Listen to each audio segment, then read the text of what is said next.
an honor and a blessing that everyone who is here, who's able to be here, and to those of you on Zoom, that everyone is able to be here as we gather together to mark and mourn the passing of our beloved friend, Alan Samuels, and we celebrate his life. My condolences goes out to his family and to everyone that loved Alan. He was very loved here in our community and always will be. In the words of Ecclesiastes, a season is set for everything, a time for every experience under heaven, a time for dancing and a time for wailing, a time for birthing and a time for dying, a time for speaking and a time for silence, a time for seeking and a time for losing. We'll begin our service with the recitation of psalms and prayers, linking Alan's life with over 3,000 years of tradition in the Jewish tradition.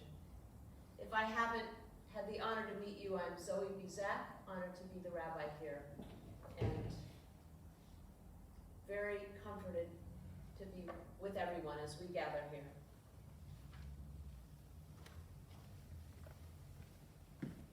Adonai is my shepherd, I shall not want, making me to lie down in green pastures and leading me beside the still waters. Adonai restores my soul and guides me in straight paths, for Adonai's name's sake. Yea, though I walk through the valley of the shadow of death, I will fear no evil, for you are with me. Your rod and your staff comfort me. You prepare a table before me in the presence of my enemies. You have anointed my head with oil, my cup runs over. Surely goodness and mercy will follow me all the days of my life, and I will dwell in the house of Adonai forever. I'll now offer that psalm, Psalm 23, in the original Hebrew. Adonai.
is survived by his wife Joyce, his son Adam, his brothers Sidney and Jerry, his nephews Brent and Ivan, his stepdaughter Eden, and he is survived by all those who loved him and love him, his neighbors, his friends, everyone from our community.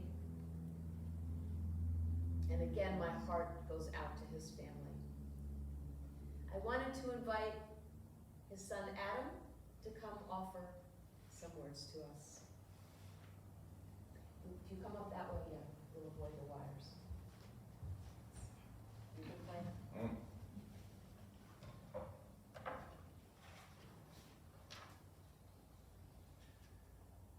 Most of my memories of my father growing up always involved two things: lots of driving and lots of food.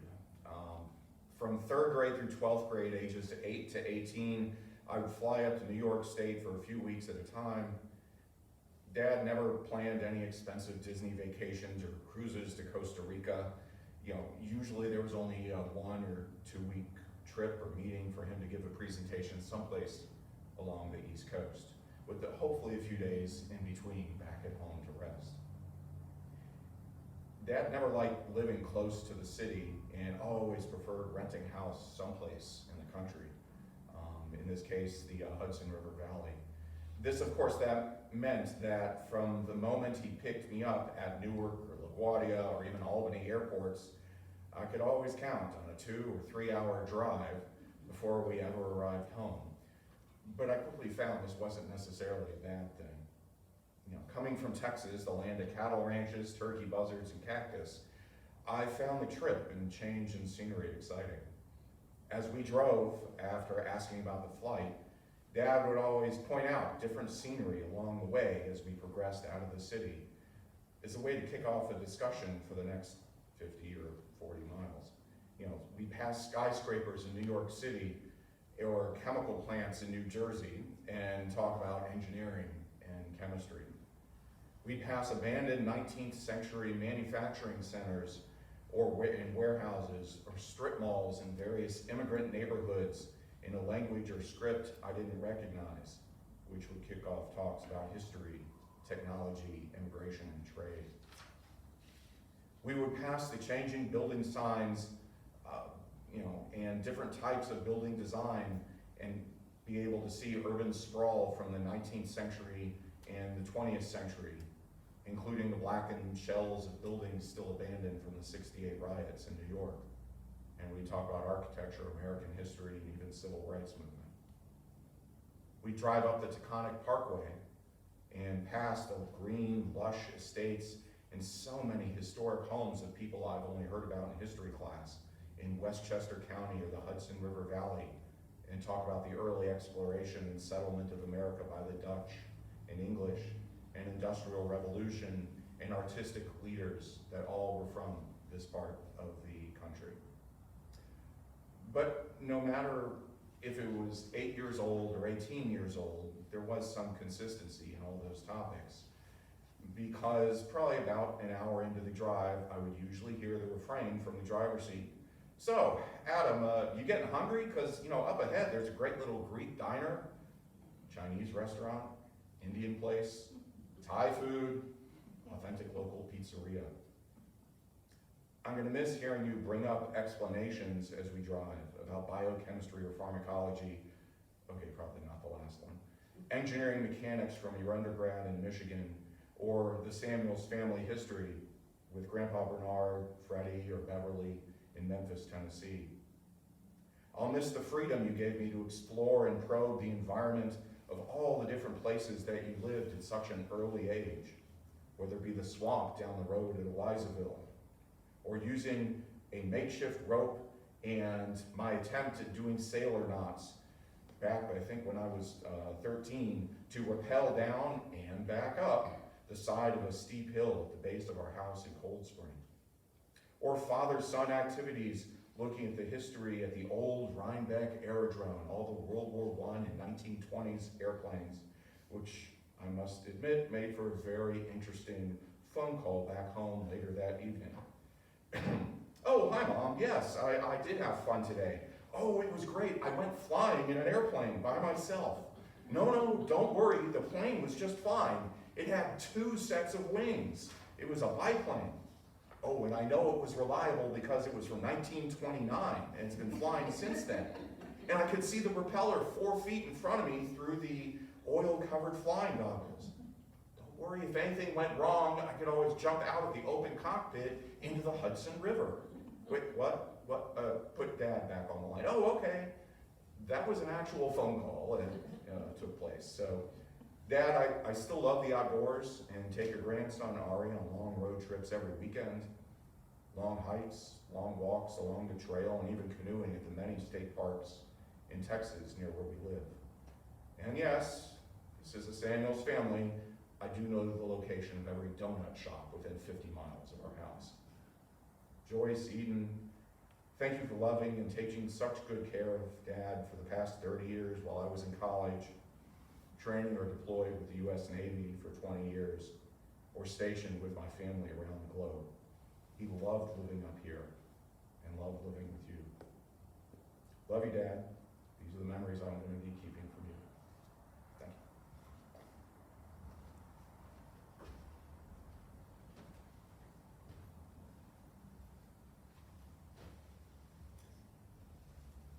you. Alan's brother Jerry, would you like to come on up? Oh, sure. Thank you so much.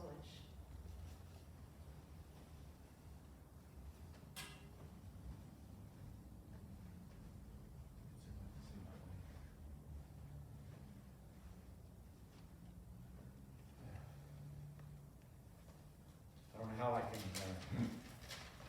compare to all the things that Adam had to say about Alan, but I just have a couple of things that I wanted to add. To me, he was a very good brother, and he was someone that whenever I had any kind of personal issues, he was there for me to talk to, and that is an example of a good middle brother.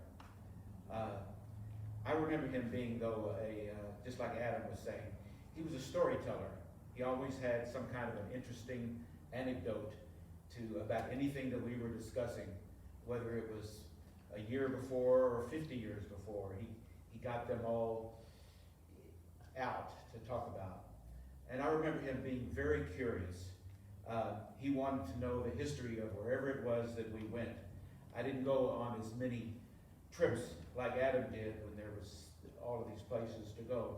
But we did go to, for example, FDR's house, Eleanor Roosevelt's house, and a place called the Huguenot Village. And the thing that I remember about that is that Alan wanted to touch, maybe Adam got some of that, he wanted to touch a lot of the things that were on display. And one of the things was a series of pots and pans that were hanging from the ceiling. So he touched just one of them, and it made all the rest of them make a lot of noise. And went on for minutes until finally the docent said, "Don't touch anything. Just continue with the tour." And so he received his little reprimand, and it wouldn't stop him because he's just that curious of a person. But one thing that I do know is I especially got to know Adam over the course of the last several years much better, is that he and Adam's mother raised a wonderful son. And I feel really privileged to have spent time with Adam. And I think it's partly because Alan was there to provide some guidance and a good role model. And to me, I'm here pretty much to celebrate his life, not just to mourn his passing. To me, he did a lot of things, and he brought a lot of love to, I think, a lot of people, and especially to Joyce and Eden. And I can't say enough good things about what a brother he was, what a good person that he's been all of these years. And I'm certainly going to miss him, and I think everybody here will as well. So thank you.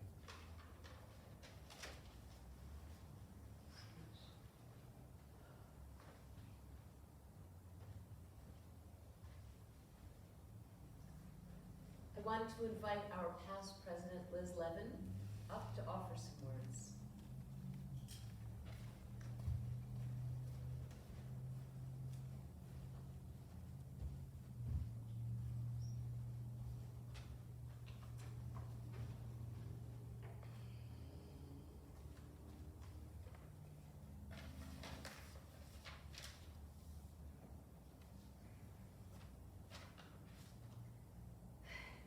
I met Alan one afternoon during a blood drive here at Temple. Too long ago to even remember the exact date. He entered and commented how he never knew that this building was a temple. He stayed the afternoon to help with various things, and from that day on, he supported our temple. He and Joyce joined the temple formally, and whenever possible, attended all the services, programs, and events. Alan had a thirst for current events in history, especially as it pertained to Jews. He wanted to bring programming to this temple. When this was not possible due to various variables among the Jewish community here, he wanted to explore other options and to provide more opportunity. Our friendship deepened as we explored options and programs, etc., for our membership. He introduced Jeff and I to programs of the Jewish Federation in Albany and all that they had to offer. We began publicizing these programs at our temple community and offering carpools, etc. One of my fondest memories were several trips into New York City in January to take part in the United Nations Holocaust Remembrance Day. It was a day filled with philosophy, introspection, and candid conversation about Israel's place in the world. Of course, any outing always included food. Food and great conversation. Alan was a great researcher. He supported Jeff in his role as house trustee for many years. All Jeff had to do was pick up the phone and ask for help. He and Jeff would discuss how to get it done. Alan had friends all over the world. Alan was the conduit so that they could do it, making calls for estimates and finding parts, etc. This attention to detail carried over into security for our temple. He was vigilant, very, very vigilant, about staying in tune with developments around anti-Semitism in our surrounding community. He attended many workshops offered by Federation and local law enforcement to stay current. Alan was a good listener as well as a storyteller. He had the gift to kibitz. When he had a conversation with you, he was in the now. And most amazing, he would remember details you mentioned about family or friends and ask about them months later. While I was president at the temple, Alan would call periodically to tell me to keep on doing the good work I was doing. These conversations were so appreciated. Alan and I had very different political views. He had the ability to listen to your viewpoint. He might challenge it, but never did he ever feel there was a need to defend it. And most importantly, he never withdrew his friendship over any difference of opinion. However, you might receive a few articles in your inbox email and a phone call or two to see if you'd read it, listened to the video, etc. At that point, I might say, Alan, I think we may have to say we agree that we will disagree. And he would say, Liz, I think you're right. Alan was fiercely independent, and early on in his illness, he insisted that he would drive to his treatments. It was evident that these outings were a strain, but he would not accept help. In addition, he found the energy to go outside of himself. One day he called and asked if I was home. he had stopped by the local farm stand in Hudson, and seeing the strawberries, he remembered they were one of my favorite summer fruits. Arriving with amazing strawberries after his chemo treatment, clearly this expression of friendship was a daunting task for him. So Alan, you will be missed. I am personally blessed, as is our temple community. How wonderful that you stepped into our synagogue to give blood. And I know you would love our sign. So, because now people know we are a synagogue, they know where to find us. Alan, this is for you. Say not in grief, he is no more, but in thankfulness that he was.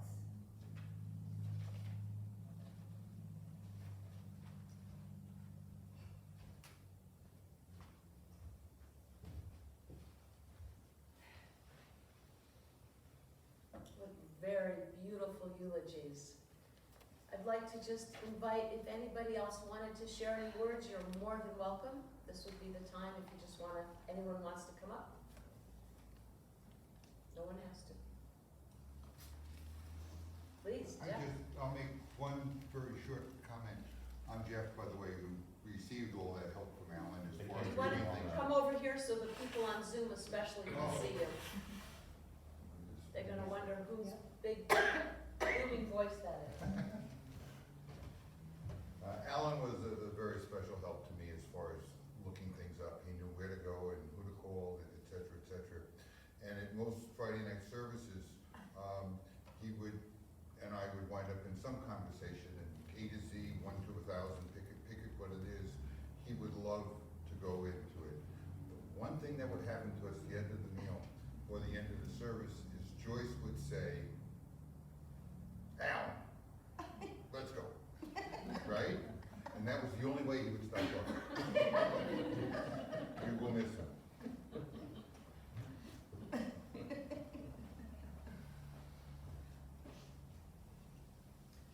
I wanted to share what a tremendous support Alan was to me and Joyce, always, from the day I arrived, from the day I met you.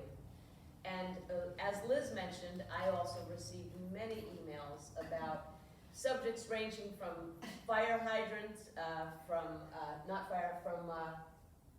Extinguishers. fire extinguishers, to the Holocaust, to security, to candles, you name it.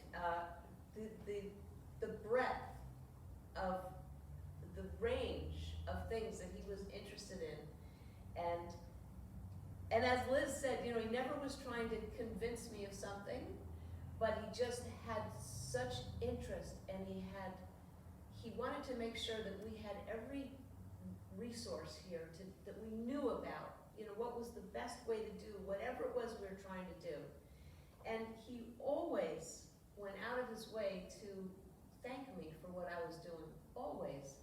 And I was always very grateful for that, as Joyce and you have always done that with me, and so grateful. And the thing is, you know, when through Alan, then I met Eden. Eden and I only met in person yesterday, but we've been on the phone buddies for a while now. And today I finally get to meet Adam, and I get to meet Jerry, and I hear Alan's voice in both of you. I mean, if anyone wondering what Alan sounded like, we just have to listen to the two of you. So I just want to say how grateful I am to have had such a wonderful, thoughtful, caring person in our community, and that he not only was loved, but will always be loved.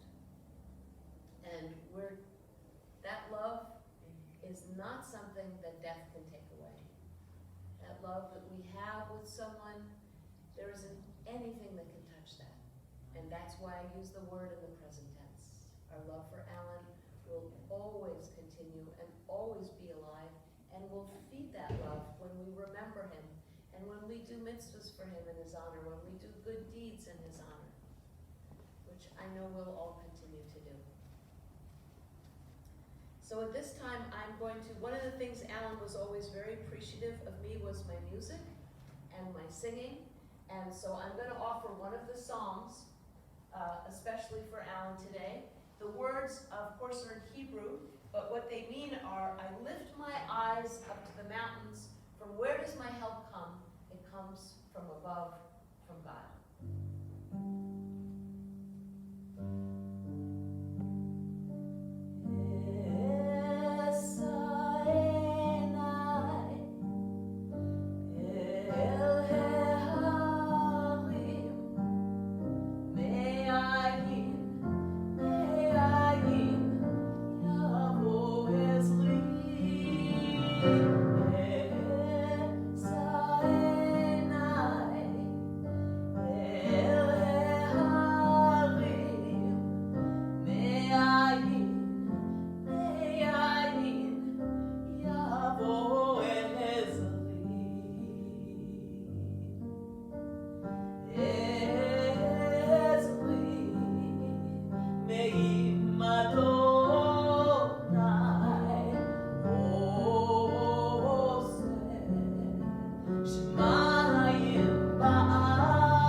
I'd like to invite you all to rise for the memorial prayer.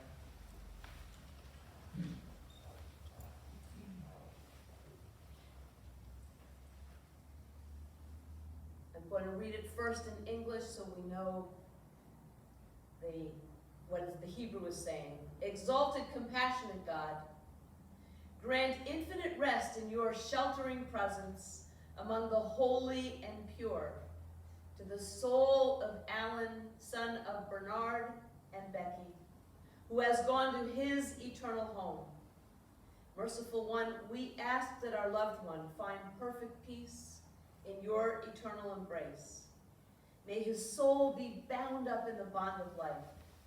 May he rest in peace, and let us all say, Amen. El Malrachamim Shochein B'Maromim Hamsei Menucha Nechona Tachat Kanfei Ashchina B'Malot Kedoshim U'Torim Zeharakia Mazirim et Nishmat Avraham Yitzchak Ben Bernard V'Becky Shehalach Le'olamo V'Gan Eden Temenuchato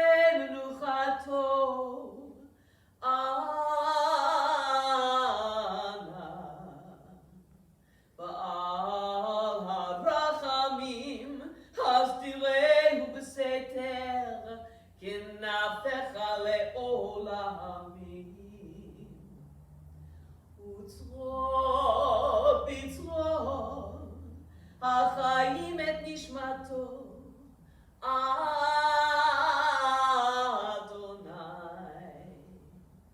הוא נחלתו, וינוח בשלום, על משכבו,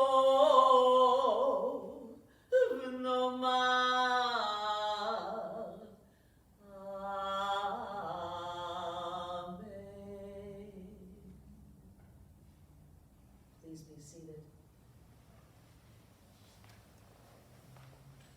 before we conclude this service, I just want to say that from my perspective, Alan was beyond blessed to have a wife so devoted, who was able to give him his every wish, and who was as devoted as any person could possibly be. And to have so blessed to have Eden, to have a stepdaughter so blessed, so devoted, not only to her mother and to her mother's well-being, but to her stepfather. And having witnessed that, you both are an inspiration. So again, my condolences to the whole family. And Adam, I just want to say that when your father spoke of you, he lit up. And when he spoke of his grandson, he lit up, and he was so proud of you. So those are my dearest memories of Alan, which I will hold close. So I'll now invite our funeral director, Bob Gauze, to let us know how to proceed.